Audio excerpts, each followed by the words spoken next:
بسم اللہ الرحمن الرحیم۔ ناظرین، وی لاگ نمبر 331 پہلی قسط ہے، خلاصہ تفسیر، ہیڈنگ ہے، پیج ہے 348، معارف القرآن جلد 2، سورۃ النساء نمبر 4 اور آیت نمبر ہے 21۔ ناظرین، روزانہ کی بنیاد پر ہم آپ کے سامنے رکھ رہے ہیں قرآن کریم کا ترجمہ، تشریح، تفسیر اور تلاوت کلام پاک۔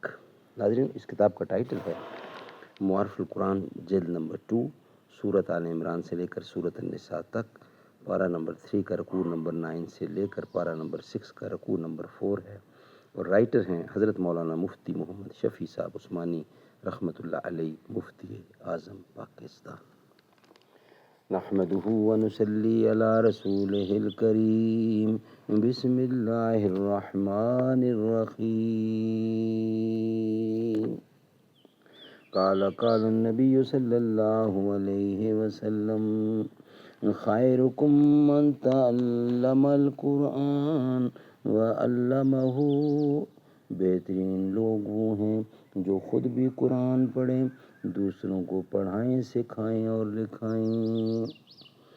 جس کھیت سے دہقاں کو میسر نہیں روزی، اس کھیت کے ہر خوشائے گندم کو جلا دو۔ یقین محکم عمل پہم محبت فاتح عالم، جہاد زندگانی میں ہیں یہ مردوں کی شمشیریں۔ دل سے جو بات نکلتی ہے اثر رکھتی ہے، پر نہیں طاقت پرواز مگر رکھتی ہے۔ خلاصہ تفسیر: اے ایمان والو، تم کو یہ بات حلال نہیں کہ عورتوں کے مال یا جان کے جبراً مالک ہو جاؤ۔ مال کا مالک ہونا 3 طرح ہے۔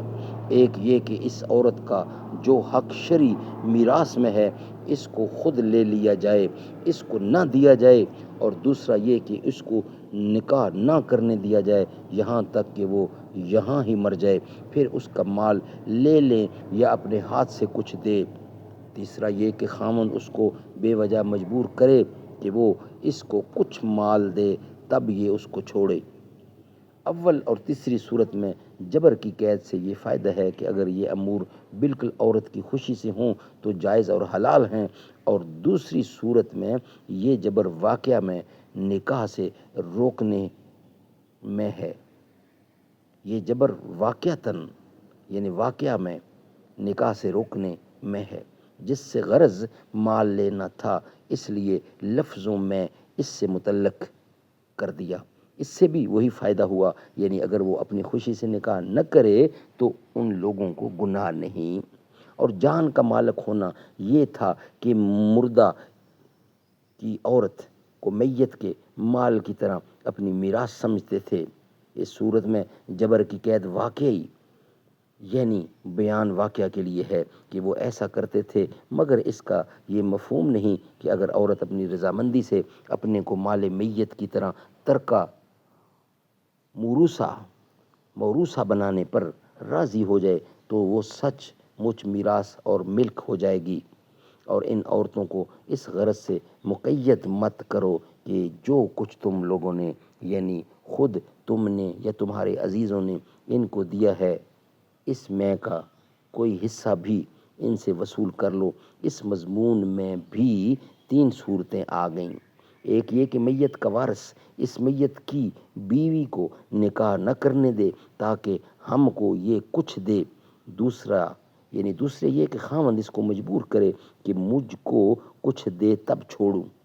تیسرا یہ کہ خاوند طلاق دینے کے بعد بھی بدون کچھ لیے اس کو نکاح نہ کرنے دے۔ یہاں کی پہلی صورت اوپر کی دوسری صورت کا ایک جزو ہے، اور یہاں کی دوسری صورت اوپر کی تیسری صورت ہے، اور وہاں کی پہلی صورت اور یہاں کی تیسری صورت الگ الگ ہے، مگر بعض صورتوں میں ان سے مال لینا یا ان کو مقید کرنا جائز ہے۔ وہ یہ کہ وہ عورتیں کوئی صریح ناشائستہ حرکت کریں، اس میں بھی 3 صورتیں آ گئیں. ایک یہ کہ ناشائستہ حرکت نافرمانی شوہر کی اور بدخلقی ہو تو خاوند کو جائز ہے کہ اس کو بدون مال لیے ہوئے جو مہر سے زیادہ نہ ہو اس کو نہ چھوڑے. دوسرا یہ کہ ناشائستہ حرکت زنا ہو تو ابتدائی اسلام میں قبل نزول حدود خاوند کو جائز تھا کہ اس جرمانے میں اس سے اپنا دیا ہوا مال واپس کر لے اور اس کو نکال دے. اب یہ حکم منسوخ ہے. زنا سے مہر کا وجوب ساقط نہیں ہوتا. ان دونوں صورتوں میں مال لیا جائے گا. اور تیسری صورت یہ کہ ناشائستہ حرکت یعنی زنا ہو تو خاوند کو اور نیز دوسرے ورثاء کو جیسا کہ شروع رکوع میں مذکور ہے بطور سزا کے بحکم حاکم عورتوں کو گھروں کے اندر مقید رکھنا جائز تھا. پھر یہ حکم بھی منسوخ ہو گیا. پس یہ مقید رکھنا بطور سزا کے ہوگا بغرض وصول مال کے نہ ہوگا. پس یہ استثناء مطلق ازل سے ہوگا نہ ازل مقید بغرض اصحاب مال سے. آگے خاص شوہروں کو حکم ہے اور ان عورتوں کے ساتھ خوبی کے ساتھ گزران کیا کرو یعنی خوش اخلاقی اور نان و نفقہ کی خبر گیری. اور اگر مقتضائے طبیعت وہ تم کو ناپسند ہوں مگر ان کی طرف سے کوئی امر ناپسندیدگی کا موجب واقف نہ ہو یعنی موجب واقعہ نہ ہو تو تم با مقتضائے عقل یہ سمجھ کر برداشت کرو کہ ممکن ہے کہ تم ایک شے کو ناپسند کرو اور اللہ تعالیٰ اس کے اندر کوئی بڑی منفعت دنوی یا دینی رکھ دے. مثلا وہ تمہاری خدمت گار اور آرام رساں اور ہمدرد ہو. یہ دنیا کی منفعت ہے. یا اس سے کوئی اولاد پیدا ہو کر بچپن میں مر جائے یا زندہ رہے اور صالح ہو جو ذخیرہ آخرت ہو جائے. یا عقل درجہ ناپسند چیز پر صبر کرنے کا ثواب و فضیلت تو ضرور ہی ملے گی.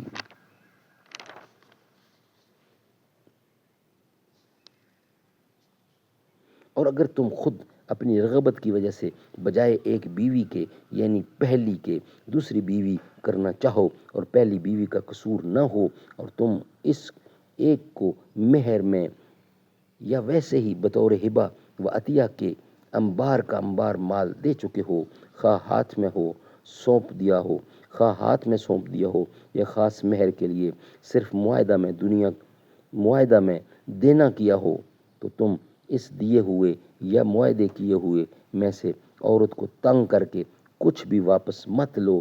اور معاف کرانا بھی حکماً واپس لینا ہے. کیا تم اس کو واپس لیتے ہو؟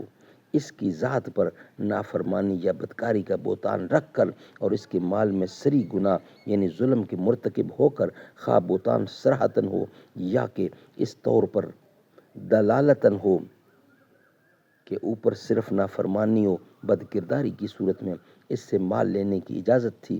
پس جب اس سے مال لیا تو گویا اس کو نافرمان و